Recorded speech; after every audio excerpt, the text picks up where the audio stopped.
ప్రభు మీతో ఉండునుగాక. మీ ఆత్మతోనూ ఉండునుగాక.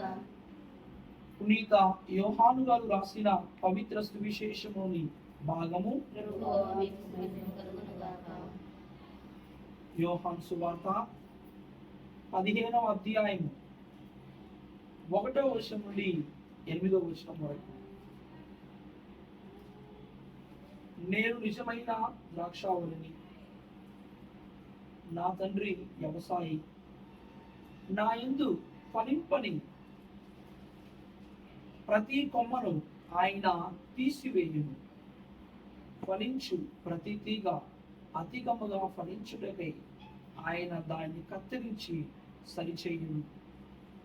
నేను మీతో చెప్పిన మాట వలన మీరు ఇప్పుడు శుద్ధులైతిరి. నేను మీ యందు ఉందును, మీరు నా యందు ఉండుడు. ద్రాక్షావల్లి యందు ఉండని కొమ్మ దాని అంతటా అది ఫలింపజాలదు. అట్లే మీరు నా యందు ఉండనిచో ఫలింపజాలదు. నేను ద్రాక్షావల్లిని, మీరు కొమ్మలు. ఎవడు నా యందు ఉండునో, నేను ఎవని యందు ఉండునో అతడు అధికముగా ఫలించెను. ఏలైనా నేను లేక మీరు ఏమీ చేయజాలరు. నా యందు నివసింపని వాడు తీగ వలె పారవేయబడి ఎండిపోవను. అట్టి కొమ్మలను ప్రోగు చేసి నిప్పులో వేసి తగలబెట్టుదురు. నా యందు మీరును, మీ యందు నా మాటలను నిలిచి ఉండొచ్చు. మీరు ఏమి కోరినను అది మీకు వసగబడును. మీరు అధికముగా ఫలించుట యందు నా తండ్రి మహిమపరపబడును. ఇందువల్ల మీరు నా శిష్యులు అవుదురు. ఇది క్రీస్తు సువిశేషము. క్రీస్తు ఆశీస్సు కలుగునుగాక. పరిశుద్ధమైన సమయంలో మనం ప్రార్థన చేస్తున్నాం. ప్రేమగల ప్రభువా, గడిచిన కాలంతా మమ్మల్ని మీ యొక్క రెక్కల నీడలో, మీ పరిశుద్ధ సన్నిధిలో ప్రభువా కాచి కాపాడినందుకు మీకు వేలాది కృతజ్ఞత స్తుతి స్తోత్రములు తండ్రి. ఈ ప్రత్యేకమైన మే మాసములో, మరే మాత పూజిత మాసంలో మనందరినీ ఈ గృహములో ప్రభువా ఐక్యపరిచినందుకు మీకు వందనములు, స్తుతి స్తోత్రములు తండ్రి. మీ పరిశుద్ధాత్మ సమాసంలో మీ చల్లని దీవెన ప్రభువా మా మీద, కుటుంబ సభ్యులందరి మీద, మమ్మల్ని అందరి ప్రభువా మీకు మేము సమర్పిస్తూ ఉండగా మా ప్రార్థన ఆలకించండి. మా యొక్క సంఘాన్ని దీవించిన ప్రభువా ఈరోజు మా కొరకు, మరి ముఖ్యంగా ఈ కుటుంబం కొరకు విచ్చేసి ప్రార్థన చేస్తున్న ప్రతి బిడ్డను, మరి ముఖ్యంగా సిస్టర్స్ అందరినీ ప్రభువా దీవించి మనందరినీ ఆశీర్వదించండి.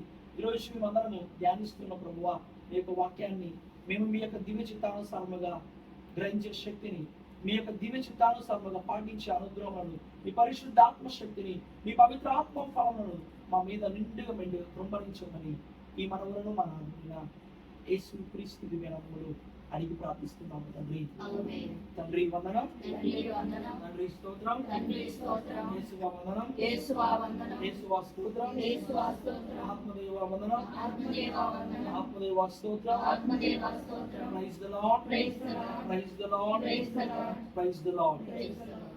అందరం సంతోషంగా ఆనందంగా చప్పలగుడు చూస్తున్నాం. ప్రియమైన సహోదరి సహోదరులరా, మరి రోజు ప్రత్యేక విధంగా మనమందరము మరి సిస్టర్ అను, సిస్టర్ శుభాగా మరి వీరి యొక్క గృహం వద్ద మనమందరము ఈరోజు ఇక్కడ విముగుడి ప్రార్థన చేస్తూ ఉన్నాం. మరి మనందరికీ తెలుసు ప్రియమైన దేవుని పిల్లలారా, ఈరోజు ఈ ప్రార్థనలో ప్రత్యేక విధంగా మనం ధ్యానిస్తున్న అంశము దేవుని యందు ఆధారపడి ఆయన్ను అంటి పెట్టుకొని జీవించుట.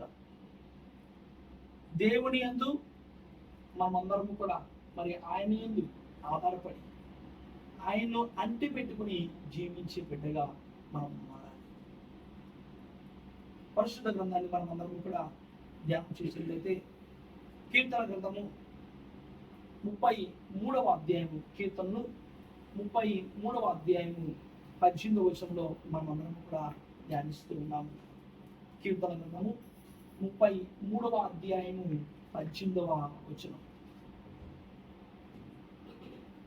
Praise the Lord, praise the Lord, praise the Lord, praise the Lord, praise the Lord. Praise the Lord. ప్రియమైన సహోదరి సహోదరుడా, 18. 33వ అధ్యాయం 18వ వచనం. ప్రభువు మాత్రము తనకు భయపడు వారిని తన కరుణను నమ్ముకున్న వారిని సుస్థిర ఆదరముతో ప్రియమైన దేవుని బిడ్డలారా, ప్రభు మరి ఎవరైతే మనమందరము ఆయన్ని నమ్ముకొని అనగా ఆయన్ను అంటిపెట్టుకొని తన కరుణ మీద తన ప్రేమ మీద మనం ఎల్లప్పుడూ మరి మనము ముందు ఉంటూ ప్రభుని అంటిపెట్టుకుని జీవిస్తామో వారందరినీ కూడా సుస్థిరముతో అనగా శాశ్వతముగా చల్లగా దేవుడు వారిని దీవిస్తారు, దేవుని వారిని ఆశీర్వదిస్తారు.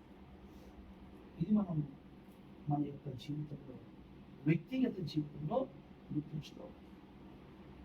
కొద్దిగా కాదు, ఎంత కాదు, ఎలా సుస్థిరముగా చల్లగా శాశ్వతమైన ప్రేమతో శాశ్వతమైన కరుణతో దేవుడు మన ఎలా చూస్తూ మనము దేవుని వైపు చూడడం కాదు, దేవుడే మన వైపు చూస్తాం.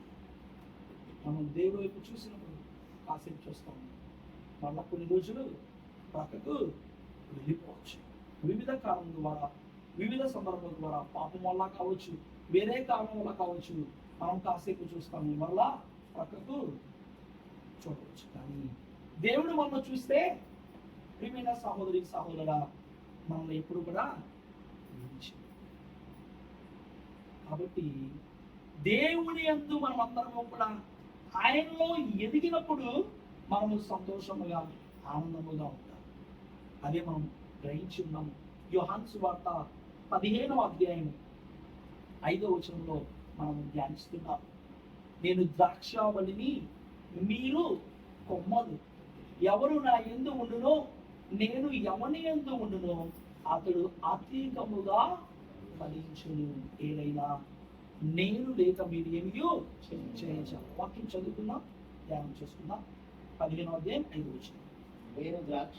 నేను ద్రాక్షావళిని, మీరు కొమ్మలు, ఎవడు నా యందు ఉండును నేను ఎవని యందు ఉండును అతడు అధికముగా ఫలించును. ప్రియమైన సహోదరి సహోదరా, మరి ఈ ప్రత్యేకమైన మే మాసంలో మనమందరం ఉన్నాం. మరియ తల్లి దేవుణ్ణి అంటిపెట్టుకుని జీవించారు. దేవునిలో ఆయనలో మరి ఫలించారు. ఎల్లప్పుడూ కూడా దేవునికి ప్రథమ స్థానాన్ని ఇచ్చి ఉన్నారు. కనుకనే మరి ప్రత్యేక విధముగా దేవాతి దేవుడు మరియ తల్లికి ఒక ప్రత్యేకమైన స్థానాన్ని ఇచ్చి ఉన్నారు. చూడండి, ఆమె పునీతుల కంటే ఎక్కువ అతి పరిశుద్ధురాలు. దేవుని తర్వాత తండ్రి, కుమార, పరిశుద్ధాత్మ త్రిత్వైక సర్వేశ్వరుని తర్వాత మనమందరము కూడా అతి పరిశుద్ధురాలుగా గౌరవింపబడే వ్యక్తి ఎవరు అంటే మరియ తల్లి. మరియ తల్లి తర్వాత మాత్రమే మనమందరము కూడా సకల పునీతులను మనమందరము గౌరవిస్తూ ఉన్నాము. వారి విజ్ఞాపన ప్రార్థన సహాయాన్ని కోరుకుంటున్నాం.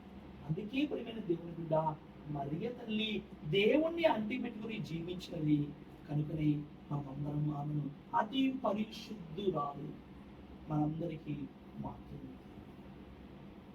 ఇంకా మనము కొద్దిగా లోతుగా ధ్యానం చేసినట్లయితే కీర్తన గ్రంథము 34వ అధ్యాయం, కీర్తన గ్రంథము 34వ అధ్యాయము 8వ వచనంలో మనము ధ్యానిస్తున్నాము.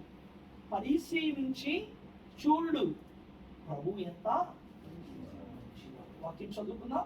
34వ అధ్యాయము 8వ వచనం. పరిశీలించి చూడు ప్రభు ఎంత మంచివాడు, మీకే తెలియదు. అతని శరణు వేడువాడు చూస్తున్నాం. ఈరోజు మనము కూడా ఆమె యొక్క విజ్ఞాపన ప్రార్థన సహాయాన్ని మనం కోరుకోవాలి. పాత నిబంధనలో పూర్వ నిబంధనను చూస్తున్నాం. ఇద్దరి మధ్య యుద్ధం జరుగుతుంది. ఎవరు ఆ ఇద్దరు అంటే ఇజ్రాయిల్ ప్రజలు, అమలేకీయులు. వారందరూ కూడా ఎక్కువ మంది సైన్యం కలిగిన వాళ్ళు, యుద్ధ వీరులు, యుద్ధ సామాగ్రి ఎక్కువ ఉంది, ఆజానుభావులు, బలిష్ఠులు, ధైర్యవంతులు, సాహసోపేతం కలిగిన వాళ్ళు. ఎవరు? అమలేకీయులు. ఇజ్రాయిల్ ప్రజలు ఉన్నారు, తక్కువ మంది సైన్యము, యుద్ధ సామాగ్రి అంతగా లేదు, మరణాయుధాలు ఏమీ లేవు, తక్కువ సైన్యము. ఇదిగో యెహోషువ నాయకత్వంలో దేవుడు ఇజ్రాయిల్ ప్రజల తరపున నుండి పంపిస్తూ ఉన్నారు. పర్వతం మీద ఒక వ్యక్తి ప్రార్థన చేస్తూ ఉన్నారు. ఎవరు వ్యక్తి? మోషే. మోషే తాను మోకరించి 2 చేతులను కూడా పైకి ఎత్తి ప్రార్థన చేస్తూ ఉన్నాడు. మోషే ప్రార్థన చేస్తూ ఉండగా మరి మోషే యెహోషువకి ఒకే ఒక మాట చెప్పారు, ఈ యుద్ధము యెహోవాదే, యుద్ధము నీది కాదు, నాది కాదు, యుద్ధము యెహోవాదే.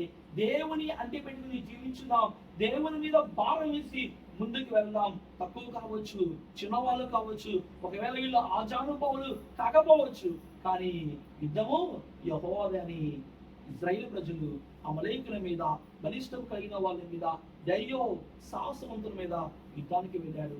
మోషే మోకరించి ప్రార్థన చేస్తూ విజ్ఞాపన ప్రార్థన చేస్తూ ఉన్నాడు. యుద్ధంలో ఇజ్రాయిల్ ప్రజలు అమలేకుల మీద విజయాన్ని సాధించారు. ఇదిగో ప్రియ దేవుని బిడ్డ, మనము కూడా అనుదినము యుద్ధము చేస్తున్నాం. మనము కూడా అనుదినము పోరాటము చేస్తూనే ఉన్నాం. దేనితో యుద్ధం చేస్తున్నాం?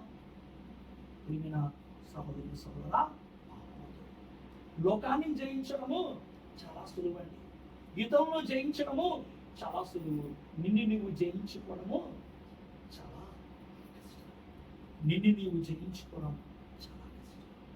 అయితే ఈరోజు మనం పాపానికి దూరముగా వెళ్ళిపోవాలి, పాపాన్ని దూరముగా ఉంచాలి, దేవునికి దగ్గరగా ఉండాలి. ఆమె పరిశుద్ధ మరియరాలు, మరియ తల్లి, ఆమె చేసింది అదే. దేవునికి దగ్గరగా ఉంది, దేవుణ్ణి అంటిపెట్టుకుని జీవించింది, ఆయన యందు ఫలించింది. దేవుడి రోజు ఆమెను అతి ఉన్నతమైన స్థానంలో సాక్షాత్తు లోకరక్షకునికి లోకరక్షకునికి ఈ లోకంలో జన్మించింది. అవును ప్రియమైన సహోదరి సహోదరా, ఈ పరిశుద్ధమైన ప్రార్థన మనమందరం కూడా దేవుని యందు ఫలించుటకు, ఆయనలో ఎదుగుటకు, ఆయనను అంటే పెట్టుకుని జీవించుదాం. పరిశుద్ధ మరియ తల్లి మనకు తోడుగా ఉంటుంది. త్రియేక సర్వేశ్వరుడు తండ్రి, కుమార, పరిశుద్ధాత్మ దేవుడు నిత్యము మనల్ని సదా దీవించి కాచి కాపాడును గాక. ఆమేన్. ఆమేన్.